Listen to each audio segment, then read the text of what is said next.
Na primeira gestação, a comerciária Eva Maria viu o sonho de ser mãe transformar em pesadelo. Ela conta que em 2006 viveu um drama que marcou a vida dela e do marido para sempre.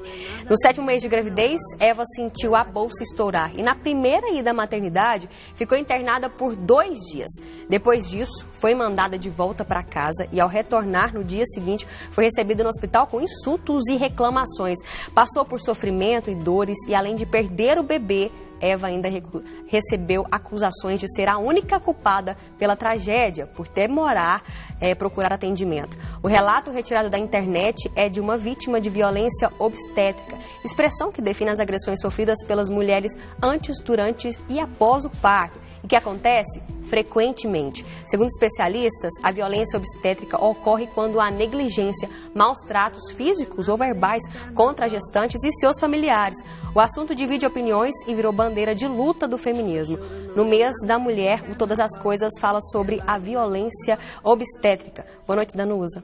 Boa noite, Camila. Boa noite para você que está acompanhando Todas as Coisas de hoje. Para abordar esse tema tão importante, nós convidamos a Cacau Mila, que é comunicadora e escritora, que trouxe também o Miguel. Boa noite, Cacau. Boa noite, Danúzia. Boa noite, Camila.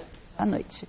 Aqui conosco também está a Valéria Mori Machado, que é diretora do Nascer Direito. Boa noite, Valéria. Muito obrigada por aceitar o convite. Boa noite, muito obrigada por ter convidado. Obrigada. E aqui do meu lado está a Cláudia Gouveia, enfermeira e da Subcoordenação Estadual da Saúde da Mulher, da Secretaria Estadual de Saúde. Boa noite, Cláudia. Obrigada pela presença. Boa noite, obrigada pelo convite. É uma satisfação estar aqui discutindo esse tema tão importante. Você pode participar com a gente, mandando aí sua pergunta também pelo WhatsApp, que é o 3201-7704. A gente também está ao vivo pelo Facebook. Eu queria começar então com a Cláudia, que é enfermeira. Cláudia, eu queria que você explicasse para a gente, porque muita gente não sabe o que é a violência obstétrica, né? Acha que também às vezes é só durante o parto, né? As manobras que são feitas ali para o bebê sair mais rápido. Mas essa violência ela pode começar muito antes do parto, né? Queria que você contasse para a gente um pouco o que define essa violência obstétrica. A violência obstétrica ela é caracterizada por qualquer procedimento ou conduta adotado durante o pré-natal, o parto ou o puerpério que agrida os direitos dessa mulher. E essas agressões podem ser caracterizadas como físicas ou psicológicas. Em que momento que a gente pode identificar que uma puerpéria, uma parturiente, pode identificar que ela está sendo vítima? Em qualquer momento da gestação, desde o acompanhamento no pré-natal, ou durante o trabalho de parto, ou até mesmo no puerpério, durante a amamentação, essa mulher pode identificar que ocorreu alguma coisa errada naquela assistência, que aquela assistência prestada teve um cunho violento, teve algo diferente, que realmente está errado. E muitas vezes elas não sabem identificar. Muitas vezes elas acham que é um procedimento normal, que aquilo também fazia parte do processo natural do nascimento. E realmente não faz parte e é uma violência obstétrica. E Valéria, quais são os direitos dessa gestante? Em que momento que ela pode procurar os seus direitos? O que ela tem que saber também? Porque conhecimento é fundamental nessa hora de procurar seus direitos. Sim. Como a Cláudia falou, toda mulher tem direito a uma assistência adequada no momento do parto.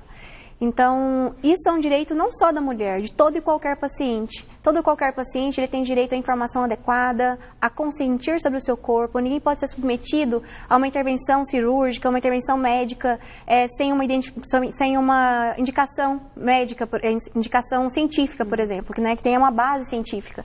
Então, tudo que é feito de rotina, né, sem analisar aquele quadro daquela mulher de forma específica, não é só fazer o procedimento, tem que informar e pegar o consentimento.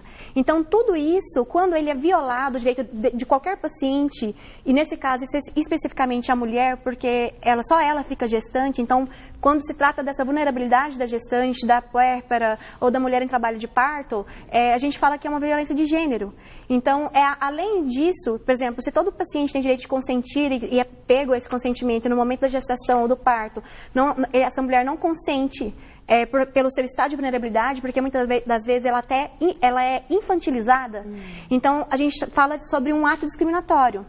Entende? Porque todo e qualquer paciente tem direito. Então, se ela não é exercido esse direito, ela é é um ato discriminatório por questão de gênero. Então, quando ela é violada, se for, por exemplo, uma questão de ética, né, de conduta, uma violação ética pelo Código de Ética ou de Enfermagem, ou ética médica, ela pode fazer uma denúncia administrativa no Conselho de Classe. Né? Se for uma questão criminal, por exemplo, uma episiotomia de rotina, que pode ser configurada uma lesão corporal, então ela tem que buscar os meios para ensejar esse processo criminal, denunciar. Né? E pode fazer uma denúncia também na ouvidoria do hospital, se for pelo SUS, pode ser feita pelo SUS.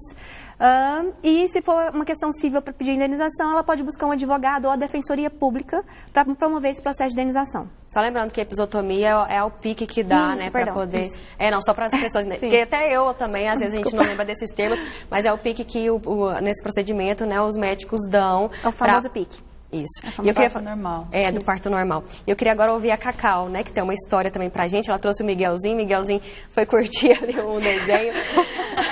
Tá querendo aparecer também. Daqui a pouco a gente traz ele. Cacau, queria que você explicasse pra gente em que momento que você sofreu a violência obstétrica.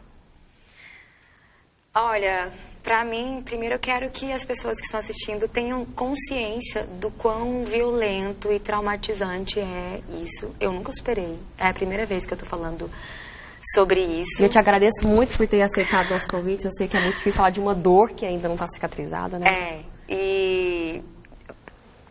Para responder você, assim, a primeira coisa que eu quero deixar claro é que eu me sinto roubada. Era um momento que eu tinha para ser mágico, para trazer uma criança para o mundo. Eu sou um portal entre os mundos, nós somos. E tirar isso de mim nunca mais vai voltar. E isso, para quando a gente vive na sociedade onde as pessoas falam que o parto cesáreo não é parto, que as pessoas endeusam tanto algumas coisas sem entender as limitações, é quase que, tipo, trabalhar isso depois para você se entender como mulher. O meu corpo, depois eu passei uns 7 dias ainda em trabalho, ele com a consciência do trabalho de parto. Então, a primeira vez que eu me senti violentada foi bem antes mesmo do momento do parto, porque na primeira vez que eu fui no médico, primeiro que a equipe não era muito humanizada.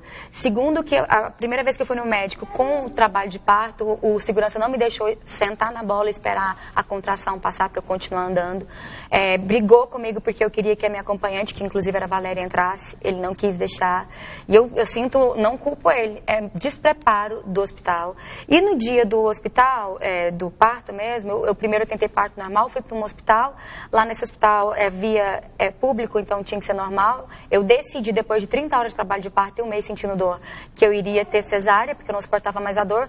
Quando eu cheguei nesse hospital, o jeito que o médico me tratou, eu tive que pedir para ele, tendo contrações de 3 em 3 minutos, eu tive que pedir, por favor, olha para mim, é meu primeiro filho, eu sei que você está aqui desde cedo, você deve estar cansado, mas eu nunca parei antes. Então, olha pra mim, me escuta, me veja.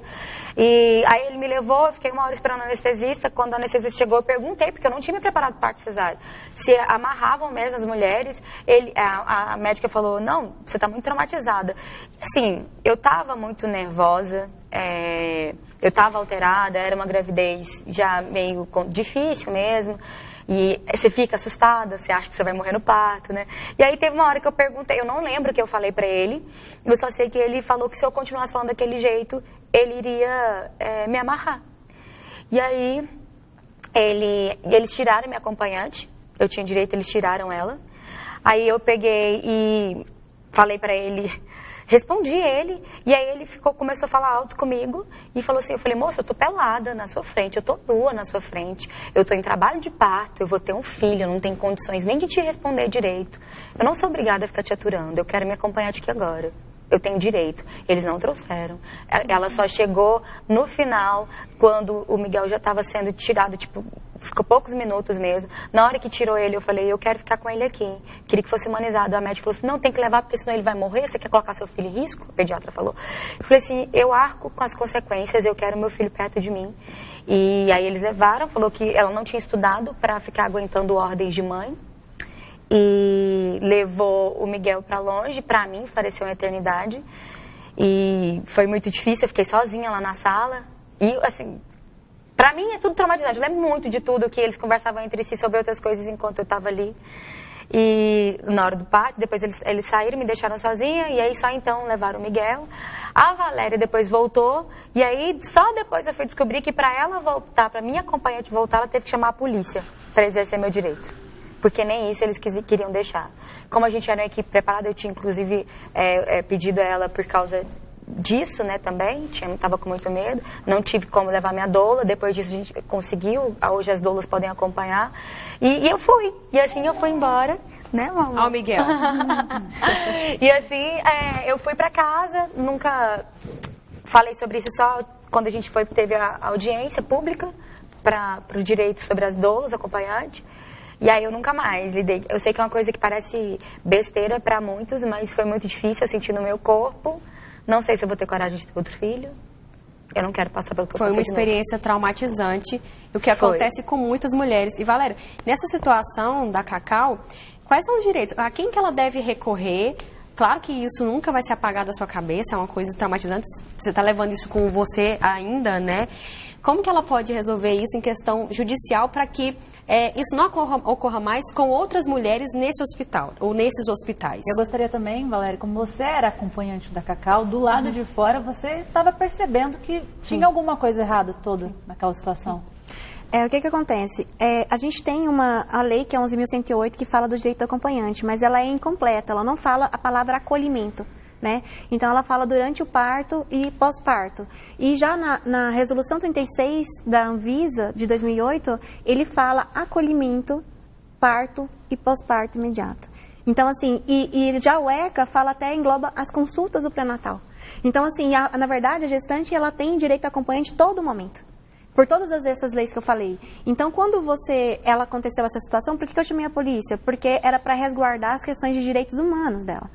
E aí, a polícia ela pode registrar, falei que estava tendo uma violação, era uma infração sanitária, porque estava acontecendo e precisava dessa intervenção. E eles foram. Quando eu estava na maternidade como acompanhante, como advogado dela também, eu registrei alguns documentos que a gente pode utilizar no momento do parto, né? Da ação judicial. Então, hoje ela pode buscar a responsabilidade dessa equipe, né, de profissionais que proibiram a nossa presença em tempo integral, porque foi restringida. E isso é uma violência. 67% das mulheres elas têm essa restrição do acompanhante, né, de alguma forma. E é ilegal. É ilegal. Proibir que alguém acompanhe a gestante. E é uma infração sanitária. Porque é um processo operacional ao parto. Do parto, dentro da sala. Isso. Antes, ela tem o direito ao acompanhante ali dentro. Em todo o tempo, para qualquer via de parto, tanto vaginal quanto parto cesariano. Então, além de ser uma violação de direitos, também se trata de uma infração sanitária, que é isso que é magnífico da gente estar falando em rede, numa rede TV, estadual. Rede estadual. Então, assim, porque precisa ter, quando você fala de infração sanitária, tem multa sanitária. Então, se as mulheres passarem a denunciar, né, muitas vezes ela é 100% tolhida desse direito. Então, por exemplo, a simples não anotação do acompanhante no prontuário prova de que ela não teve acompanhante. E como que ela tem acesso a esse prontuário? Só solicitar. Enquanto ela estiver internada, ela pode solicitar de imediato? Para ter acesso ao prontuário, se ele não está arquivado, ela pode falar, eu quero ver meu prontuário. Ela tem o direito de ter acesso. Quando você pega o Código de Ética Médica e vai analisar o artigo, ele fala de ter acesso e também pedir a cópia. Ou seja, acessar imediatamente. Se tiver arquivado, ela solicita o desarquivamento e solicita a cópia. Só que aí a cópia já não é imediato. Mas o acesso, ele é imediato. Cláudia, eu gostaria que você falasse um pouco a respeito de como que é feito o trabalho da Secretaria do Estado com os profissionais para que situações não aconteçam, situações semelhantes como o que aconteceu com a Cacau. Isso, desde o ano de 2012, o Ministério da Saúde lançou um programa que chama Rede Cegonha, e ele trouxe várias diretrizes e boas práticas para desde o pré-natal, o parto e o nascimento. Então, a Secretaria Estadual de Saúde trabalha com esses profissionais de acordo com as diretrizes estabelecidas pela Rede Cegonha. Então, capacitação, eu não falo nem com a capacitação, a qualificação dos profissionais da atenção primária à saúde na realização do pré-natal, para não ofertar não somente o número de consultas, mas consultas com qualidade, consultas que olhem esse binômio mãe-bebê de uma forma humanizada, de uma forma completa e que A maioria dos problemas que chegam na unidade hospitalar, ela poderia ser resolvida lá na atenção primária. Então, se a mulher faz um pré-natal de qualidade, se ela é assistida de forma integral, a maioria dos problemas durante o parto, lá na unidade hospitalar, que é de média complexidade, seriam evitados. Então, a Secretaria Estadual trabalha nesse sentido. E também ela subsidia os hospitais que têm um título de Hospital Amigo da Criança. Então, a gente faz a avaliação trienal e incentiva esses hospitais a fazerem a avaliação anual também. Que eles, para ser um Hospital Amigo da Criança, eles têm que obedecer certas regras, cumprir certos passos, que também configuram em boas práticas ao parto e ao nascimento. Tá certo, a gente vai para o nosso primeiro intervalo. Participe aqui com a gente no 3201-7704, o telefone está aí na sua telinha. Daqui a pouco a gente volta. Fique aí.